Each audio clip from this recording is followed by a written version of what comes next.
क्यों खत्म हुई संधि? कोविड और यूक्रेन युद्ध का असर। महामारी के दौरान सत्यापन प्रक्रिया रुकी। यूक्रेन युद्ध के कारण तनाव बढ़ा। 2023 में रूस ने संधि से भागीदारी निलंबित कर दी क्योंकि अमेरिका यूक्रेन को समर्थन दे रहा था। रूस ने कहा था कि यह संधि अब उसके हितों के खिलाफ है। ट्रंप प्रशासन ने इसे पुराना बताया क्योंकि चीन का परमाणु जखीरा बढ़ रहा है। अमेरिका चाहता था कि चीन को भी शामिल किया जाए, लेकिन चीन ने मना कर दिया। दोनों देशों ने संधि की मियाद खत्म होने तक नियमों का पालन किया, लेकिन बाद में कोई नई बातचीत नहीं हुई। तारीख 5 फरवरी 2026 इतिहास के पन्नों में यह दिन उस तारीख के तौर पर दर्ज होगा जब दुनिया से परमाणु सुरक्षा का आखिरी कवच छीन लिया गया। 2010 में ओबामा और मेदवेदेव के बीच हुई न्यू स्टार्ट संधि खत्म हो गई है। अब ना कोई पाबंदी है, ना कोई मॉनिटरिंग और ना ही हथियारों की गिनती पर रोक। हालांकि रूस के विदेश मंत्रालय ने कथित तौर पर कहा था कि रूस के राष्ट्रपति व्लादिमीर पुतिन के उस प्रस्ताव पर अमेरिका ने कोई प्रतिक्रिया नहीं दी जिसमें उन्होंने संधि के तहत मिसाइल और युद्धक हथियारों की सीमाओं का पालन अगले 12 महीनों तक जारी रखने की बात कही थी। साथ ही कहा कि हमारा मानना है कि नई स्टार्ट संधि के पक्षकार अब संधि के संदर्भ में किसी भी दायित्व या समान घोषणाओं से बंधे नहीं हैं। क्या थी न्यू स्टार्ट संधि? न्यू स्टार्ट संधि 2010 में अमेरिकी राष्ट्रपति बराक ओबामा और रूसी राष्ट्रपति दिमित्री मेदवेदेव ने हस्ताक्षर किए थे। यह संधि दोनों देशों को 1550 तैनात परमाणु वारहेड और 700 डिलीवरी व्हीकल तक सीमित रखती थी। इसमें दोनों देशों के सत्यापन के नियम थे।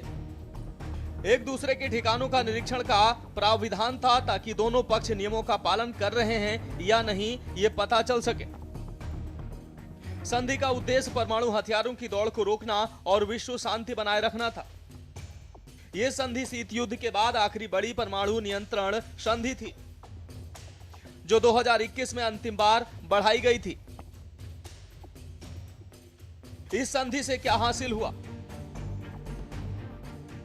न्यू स्टार्ट संधि ने रूस द्वारा तैनात सभी अंतर महाद्वीपीय परमाणु हथियारों को सीमित कर दिया, जिसमें लगभग 30 मिनट में संयुक्त राज्य अमेरिका तक पहुंचने में सक्षम अंतर महाद्वीपीय बैलिस्टिक मिसाइलों पर लदे सभी परमाणु हथियार शामिल हैं। अमेरिकी विदेश विभाग के अनुसार इसने रूस के शस्त्रागार में सबसे अधिक परिचालन योग्य लंबी दूरी के परमाणु हथियारों में से एक आवागार्ड और विकासधीन सरमत प्रणालियों की तैनाती को भी प्रतिबंधित कर दिया। साफ तौर पर कहा जाए तो इस संधि ने अत्यधिक गोपनीयता या सबसे खराब स्थिति की धारणाओं पर आधारित निर्णयों से उत्पन्न होने वाले अविश्वास और गलत अनुमानों को कम किया। न्यू स्टार्ट संधि खत्म होने के बड़े खतरे। अब दोनों देश 1550 तैनात वारहेड की सीमा को पार कर हजारों नए परमाणु बम बना सकते हैं। अब अमेरिकी अधिकारी रूसी परमाणु ठिकानों का निरीक्षण नहीं कर पाएंगे, जिससे गलतफहमी और अचानक हमले का खतरा बढ़ेगा। अमेरिका, रूस और चीन के बीच अब कौन ज्यादा शक्तिशाली की होड़ होगी? भारत, पाकिस्तान, उत्तर कोरिया के परमाणु कार्यक्रम प्रभावित हो सकते हैं। अगर बड़े देश हथियार बढ़ाएंगे तो अन्य देश भी ऐसा कर सकते हैं। ज्यादा हथियारों से परीक्षण बढ़ सकते हैं जो रेडिएशन बढ़ाएंगे। परमाणु युद्ध की स्थिति में लाखों लोग मर सकते हैं। जलवायु परिवर्तन तेज हो सकता है। हथियार दौड़ से व्यापार, निवेश और ऊर्जा कीमतें प्रभावित होंगी। रूस और अमेरिका के बीच तनाव से तेल गैस की कीमतें बढ़ सकती हैं। खबरों के मुताबिक पुतिन ने आखिरी समय तक दांव चला। उन्होंने प्रस्ताव दिया कि बिना किसी शर्त के इस संधि को 1 साल के लिए और बढ़ा दिया जाए, लेकिन व्हाइट हाउस में बैठे डोनाल्ड ट्रंप को यह मंजूर नहीं था। ट्रंप का तर्क साफ है कि ऐसी संधि का क्या फायदा जिसमें चीन शामिल न हो। ट्रंप अब एक ऐसी ग्रैंड डील चाहते हैं जिसमें अमेरिका और रूस के साथ साथ बीजिंग की परमाणु ताकत पर भी लगाम कसी जाए। दुनिया के देशों के पास कितने परमाणु हथियार? 1 सितंबर 2020 को हुए नवीनतम आंकड़ों के आदान प्रदान के अनुसार रूसी संघ ने 1447 सामरिक युद्धक हथियारों की तैनाती की घोषणा की थी। रूस के पास अपने आधुनिक अंतर महाद्वीपीय बैलिस्टिक मिसाइलों, पनडुब्बी से दागी जाने वाली बैलिस्टिक मिसाइलें,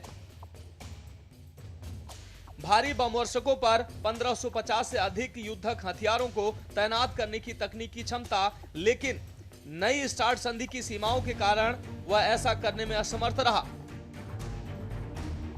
विश्व के 9 परमाणु सक्षम देश रूस, अमेरिका, चीन, France, United kingdom, Bharat, Pakistan, Israel और उत्तर कोरिया। इन देशों के पास कुल मिलाकर लगभग 12,331 परमाणु हथियार हैं, जिनमें से 9,600 से अधिक सक्रिय सैन्य भंडारों में मौजूद है। संयुक्त राष्ट्र ने इसे गंभीर क्षण करार दिया है। जानकारों का मानना है कि अब दुनिया कोल्ड वार से भी खतरनाक दौर में प्रवेश कर चुकी है। अगर ट्रंप जल्द ही रूस और चीन को मेज पर नहीं ला पाए तो आने वाले सालों में परमाणु हथियारों का जखीरा कई गुना बढ़ जाएगा। फिलहाल सवाल इस बात का है कि क्या ट्रंप अपनी आर्ट ऑफ द डील से कोई नया चमत्कार करेंगे या फिर यह परमाणु शून्यता दुनिया को तबाही की ओर ले जाएगी। आज पूरी दुनिया की नजरें वॉशिंगटन और मॉस्को पर टिकी हैं। स्पेशल डेस्क के न्यूज़ इंडिया।